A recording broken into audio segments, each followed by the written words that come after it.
Avatar 2, The Way of Water hits the box offices this weekend around the globe in a pretty much unified release, including one recently and sorely missing market for American film distributors, and that, of course, is China. We haven't seen a big U.S. film release in China in quite some time. Nothing from the Marvel Phase 4 slate has enjoyed that area of the world, nor has even the Sony-distributed Spider-Man No Way Home. Can Avatar 2 actually pull a significant box office there? Let's talk about it and see where this movie's going to go. Let's get into it.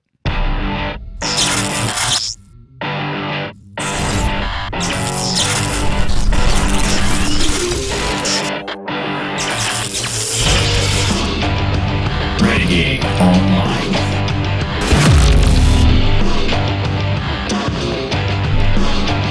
Well, welcome back. Another great day here at Valiant Renegade. It's great to see all of you out there once again. And if you are like one of the many folks watching this video that are not yet subscribed to this channel, please take a moment, hit that subscribe button, hit that like button, hit that notification bell, share this sucker out on the social medias, and of course, please do leave a comment below the video before you head out the door today. Avatar 2, The Way of Water, coming in with a big weekend, although seemingly not quite as big as was hoped. And we're not going to get into too much detail here in this video. We want to cover the basics and set you up for a much deeper conversation, a much longer conversation on this topic this afternoon at 5 p.m. U.S. Central Standard Time, right here on Valiant Renegade on our live show that we do every Sunday. If you have not caught those as of yet, please make sure you do catch the one today. My usual Sunday co-host, WDW Pro of thatparkplace.com, will be on hand, along with another friend of ours, Cameron Pasha, stopping in to talk about some recent stuff with the Walt Disney Company. But so far as Avatar 2 goes, let's take a look right now at the preliminary estimates for the opening weekend of this film. As it stands right now, the domestic box office is being projected through the end of the day, Sunday, today, to come in at $134 million. The international box office, including China, coming in at $300 million for a total of about $435 million. Now, once again, I will remind folks that these are estimates. They are subject to change. I would not at all be surprised to see a swing of somewhere plus or minus 2 to 3% on this, especially as broad scoped as they are. There was a lot of question coming into the weekend with China. What would the turnout actually be with all of the lockdowns and the restrictions they've had in the last few weeks?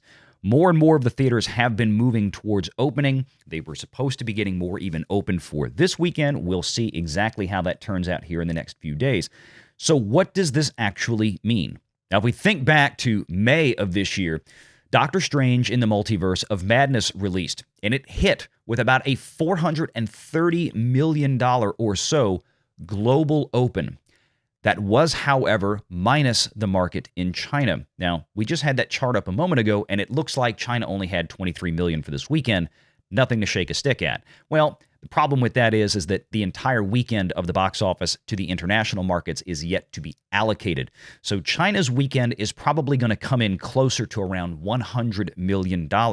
So if we really put that into perspective to Marvel's Phase 4, Doctor Strange in the Multiverse of Madness, doesn't seem like Avatar 2 is off to a very strong start, particularly when you consider its massive production budget and what is certainly a massive marketing budget. And we heard comments recently from James Cameron suggesting that this film actually needs to be one of the top 5 grossing films of all time, unadjusted for inflation, to actually be a success, quote unquote, in that regard. So he's really got to get it quite a bit up the ladder, closer to the $2 billion mark. And how much of that $2 billion can they afford to let come from the Chinese market, which has a significantly lower return back to film distributors and studios with rentals?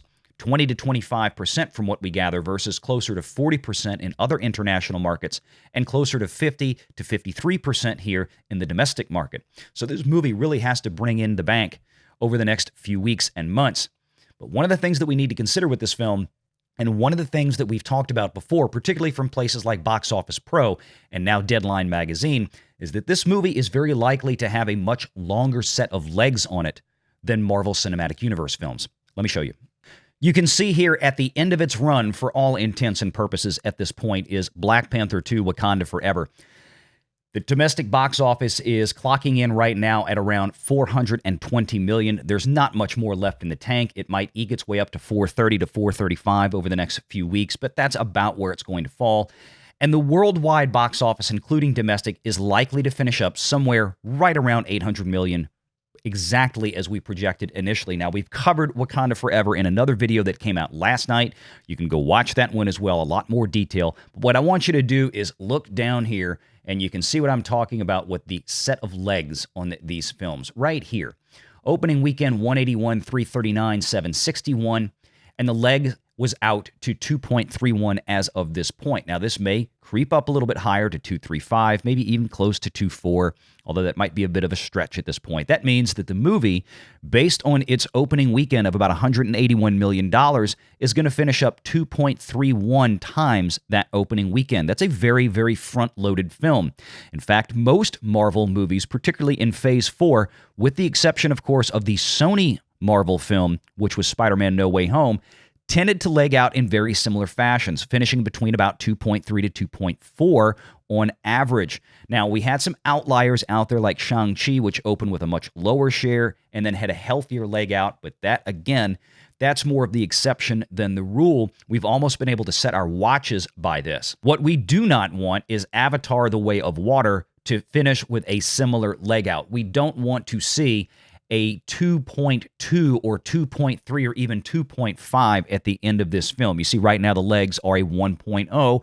Of course, that is because the only thing available at this point is the opening weekend figure of $134 million. So where we go from here is going to dictate how high that leg number climbs.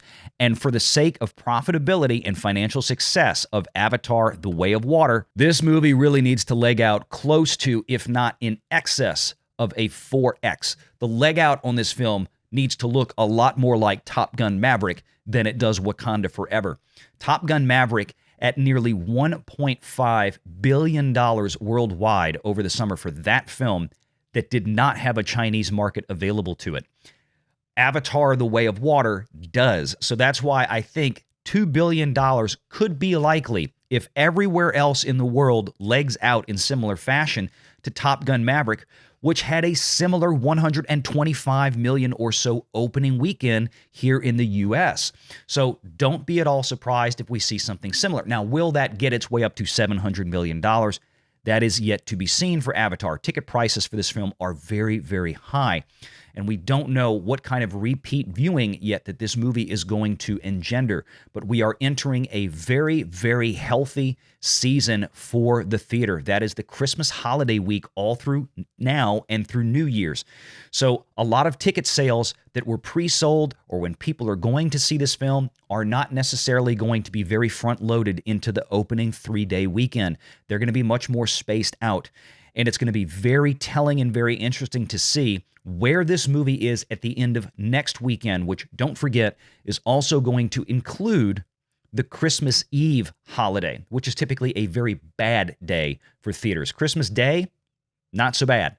Christmas Eve, very bad. People are usually home with their families on that day, but even still, Spider-Man No Way Home managed to rack up almost $19 million last year on Christmas Eve, which was astonishing. This year, Christmas Eve is on a Saturday, Christmas is on a Sunday. That is going to impact the second weekend. But I'd hope to see that this movie would be close to a 2X, if not in excess of a 2X by next weekend, meaning we want to see the domestic box office somewhere north of $250, $260 to $270 million by the end of next weekend if it's going to hold pace.